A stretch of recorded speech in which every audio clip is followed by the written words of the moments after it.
Hi, St. Philip's in the Hills. My name is Deanna Peterson, and I have the privilege of presenting your financial report for your annual meeting this year. I work for a company called Your Part-Time Controller, and we work with St. Philip's in the Hills to support your accounting department. Your accounting department also consists of Shelby, who is your staff member that does all of your transactions, makes sure that everything is coded correctly in the system. And then on our team, you have David Dobbs, who is your part-time controller, and he does all of your reconciliations for different accounts and then quarterly reports for your vestry. So without further ado, let's jump into the financial reports. Okay, the first highlight that I wanted to discuss is that St. Philip's in the Hills really broke even in your operating account this year. So you had a surplus of about $4,000, and that's generally speaking breaking even. This is a lot due to your Close the Gap campaign that brought in approximately $160,000 to close that gap that you had leading into the end of the year. So that campaign was successful, and it's really exciting to see. Let's jump into a couple little important items before we jump into kind of the bigger picture. Your P&E giving and expenses for the year are $86,000. So P&E donated $86,000. Of that, $30,000 helped to cover the facility director's salary. $23,000 went towards the church pew project that's still in process. $19,000 went to restore the arch windows, and then $13,000 was for some stucco repair and some other small projects around the campus and the facility. Next, let's talk about the outreach expenses.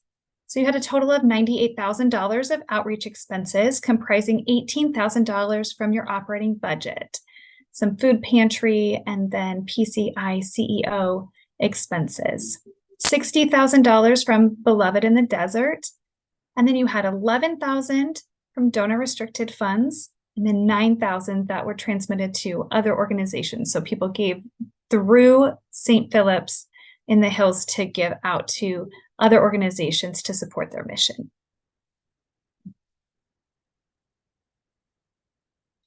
Another status update is with your 2022 audit. So it's in the process of being scheduled and should be conducted in this first quarter of 2024. That'll be conducted by Gregory Coy, who did your 2021 audit as well. Diving into some of the details of your statement of activities, this is basically your profit and loss statement for nonprofits. We call it the statement of activities. A couple items to note on this comparative statement. You can see 2021, 2022, and 2023. So we're really looking at 3 different years to kind of compare year over year how your activities have been. You can see that your contributions really have stayed relatively steady over those 3 years and growing a little bit each year. So that's healthy and great. The investment income is really that big swing, but we all know how the market has been over the last few years, so that's to be expected. So if you go down to the bottom to look at your total revenue year over year, you can see that big fluctuation from 1.3 million to the 2.8 million this year is that swing in investment income. So you had a loss of $645,000 last year and a gain of $528,000 this year. So really that large swing of $1.2 million is it comprises most of the fluctuation over the years in revenue. The other fluctuation is really in that restricted income, this restricted income line item, and that has a lot to do with that Close the Gap campaign. Those funds were coming through that restricted income area. On your expenses, you can see in total expenses from last year to this year, there wasn't a large fluctuation, but on the different items, different line items, there was some fluctuation. So for instance, for the diocesan assessments, you can see there's a large jump, and that actually had to do with more of a recalculation from 2021 and 2022, that there was some catch-up assessments to be sent to the diocese. And then The other larger fluctuation is with facilities. Facility expense, including utilities and maintenance of the facility, increased from last year. Scrolling down to our operating fund, the operating fund is really the fund that St. Philip's budgets on. So we track that actual to budget throughout the year. And you can see that contributions were very close to budget this year. So basically meeting your budget of $1.3 million for the contributions. And as you can see, that is a very large piece of what the church relies on for funding the expenses of the church. And then the transfer of funds, you can see that increased this year. Again, that has to do with some releases from restriction for smaller projects that were set aside for a specific purpose, and then they were used this year. And then in addition to that, Close the Gap campaign. The use of facilities, that income also went up, and that's your preschool and pre-K that's on site. And they actually expanded their use of the facilities, so the income for that use also went up. And again, on these expenses, we already talked about the facilities and the diocesan assessments. So you can see down here at the bottom is where you have about $4,000 of a surplus, or $3,768 to be exact.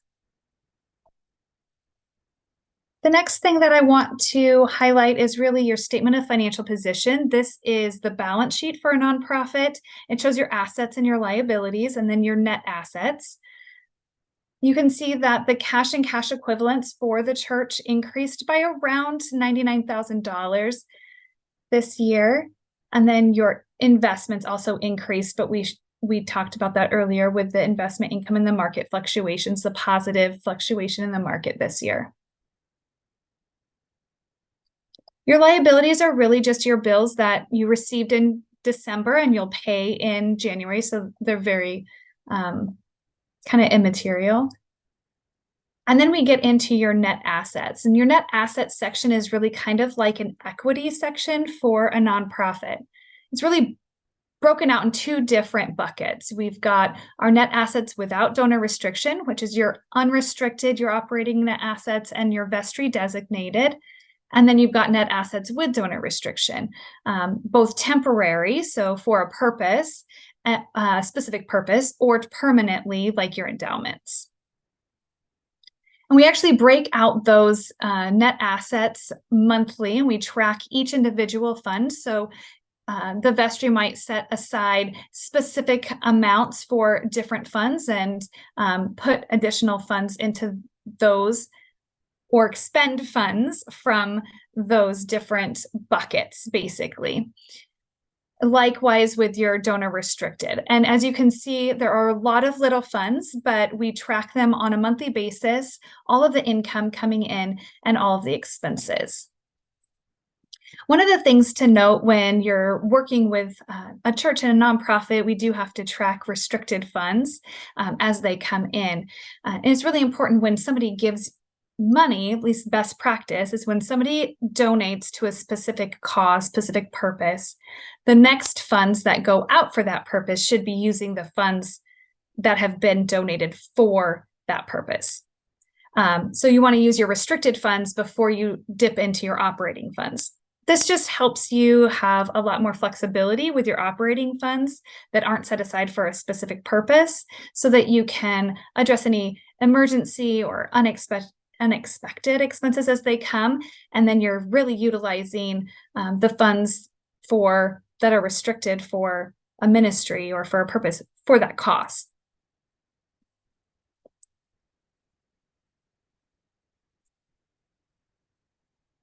Okay, we're going to skip over the cash flow statement because it doesn't give us a ton of great information except for accountants. And we're going to dive right back into the income and expense breakdown. So this breakdown is really to talk about how your 2024 budget compares with your actuals in 23, and then you're also what your budget was in 23. And you can kind of see how the pieces of the budget really are even from year to year for the most part. What you can see here is the 2023 actual, the release from restriction. Then this orange part is a little bit larger, but again, that's the Close the Gap campaign and some other restricted funds that were used. But when you look at the pledges and one-time recurring gifts, that budget is relatively even, and it comprises the majority of your income that you're expecting year over year. And then likewise, when you look at the expense breakdown, budget year to budget year, so you've got the 2023 budget year, close to $1 million goes to personnel, which is about 50% of your, or 60% of the expenses that were budgeted. At the end of the year, your actuals were closer to 50% going to personnel, but it was in line with your budget when it comes to dollars. And then when you're looking into 2024 in the budget, again, things are really in line when it comes to the different buckets of expenses for the year. So you've got personnel, diocesan assessments are kind of some of the larger pieces in the facilities. Those 3 pieces are the largest pieces of your budget. You've got some administrative and then some other outreach, health ministries, music, and direct ministry comprise the rest. Well, thank you so much for listening to the financial report summary. I will be at your annual meeting virtually to answer different questions, and I know that Herb Burton will be available as well to answer questions, and I thank you so much.